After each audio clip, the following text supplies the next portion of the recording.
လာပါဒီ file ထဲမှာတော့အသက်တွက်တာလေးပြောသွားပါမယ်အသက်ပြီးရင်ဒါ service year ပေါ့နော်ဆိုတော့အဲ့ဒါကြီးတွက်တဲ့ဟာလေးပြောပါမယ်ဒါ employee information ပေါ့နော်ဆိုတော့အဲ့ဒီ file လေးထဲမှာ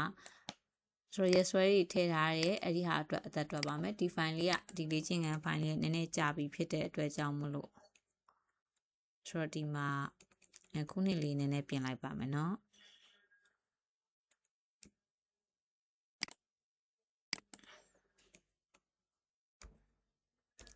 အဲ့ဒါဆိုရင်စပြီးတွက်ကြည့်မယ်အဲ့ဆို yes ဆွဲတစ်ခုတွက်တော့မယ်ဆိုလို့ရှိရင်ဆိုတော့ step date သိရမယ် end date သိရမယ်ဆိုတော့ဒီမှာ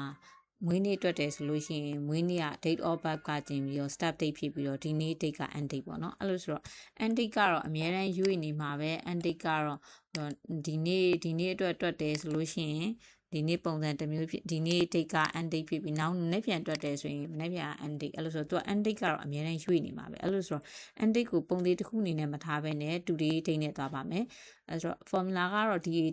date if ဆိုပြီးပါတယ် start date ကသူ့ရဲ့မွေးနေ့ date of birth က start date ဖြစ်ပြီးတော့ end date က today today ဆိုတော့ခွင်စခွင်ပိတ်ထဲမှာဘာမှမပါဘဲနဲ့ဒီတိုင်းလေးပဲထည့်ပြရမှာပါ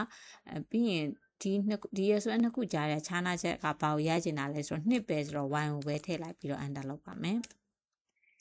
အဲ့ဒါဆိုလို့ရှိရင်တော့ဆွဲချလို့ရသွားပါပြီservice ရလည်းဒီလိုပဲတွက်သွားမှာပါအဲ့ဆိုတော့တစ်ခုသတိထားရမှာကကြတော့သူကကြတော့ today date နဲ့တွက်ထားတာဖြစ်တဲ့အတွက်ကြောင့်နောက်နေ့ဒီ formula ကိုနောက်တစ်ချိန်ပြန်တွက်ပြီးဖို့မလိုဘူးသူက auto update ဖြစ်နေမှာပေါ့နော်ဆိုတော့ computer ရဲ့ today date က computer ရဲ့ date ကိုယူတာဖြစ်တဲ့အတွက်ကြောင့်မလို့ computer ရဲ့ date ကတော့မှန်နေဖို့လိုပါတယ်ကျေးဇူးတင်ပါတယ်ဒီ file မှာဒီလောက်ပါပဲ